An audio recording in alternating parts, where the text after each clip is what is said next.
Hey, you liberal fruitcakes!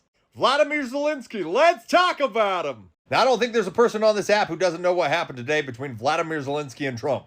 But for those who don't know, it did not go well. And it looked really bad. Now, I can hear you guys screaming, "For Trump!" Nope, it looked bad for Zelensky.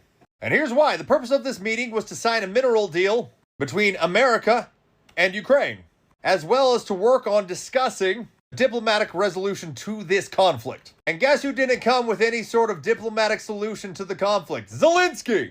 The first half of the meeting, the meeting wasn't that long. The first 30 minutes of the meeting went really well. It seemed very cordial. I watched it. It looked pretty good. They goofed off. They joked about things. Joked about how Zelensky doesn't like to wear a suit. And then when they went to the substantive part of the conversation, Zelensky got an attitude. You're going to say that's because Trump was being posturing and being a bully.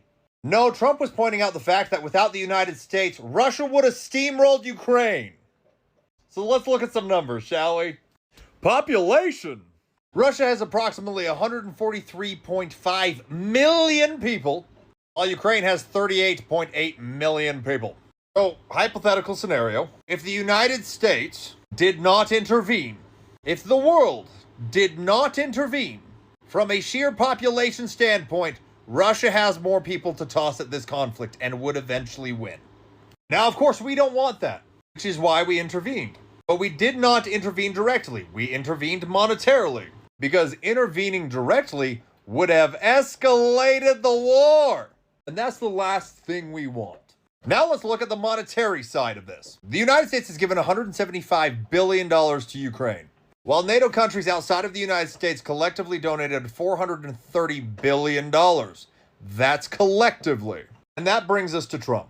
Because Trump campaigned on the desire to end this conflict. He's not on the side of Russia. He's not on the side of Ukraine. I am not on the side of Russia. I am not on the side of Ukraine. We all just want our money to stop going to foreign wars. And we want this conflict to end, and we want people to stop getting harmed. And you see a lot of foreign leaders upset about the United States trying to handle it. And to those foreign leaders, I have a question for you. Do you have a plan to stop this conflict? Do you have a plan to not escalate this conflict? No, you don't. Because if you did, you would have been presenting it. But you didn't. And so people are mad that Trump went and talked to Putin. Well, guess what? The only person currently interested in actually having peace talks, weirdly enough, is Putin. And that should be a red flag for the rest of the country on Ukraine's desire to end the war. Or more importantly, Zelensky's. Because there are polls showing that Ukraine wants this war to end. And so why do we have so much pull? We are responsible for 40% of the total foreign aid that has gone to Ukraine.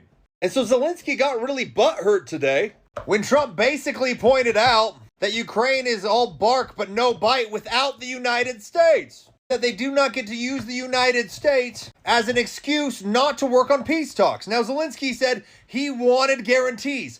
If there were guarantees, he'd have a ceasefire. Why don't you have a ceasefire and then work on those guarantees to a peace treaty? Because if you think Zelensky is some sort of noble person, he has suspended elections since the war began. And now the MP of Ukraine is seeking to impeach Zelensky. You're going to say, well, Trump was rude during the meetings.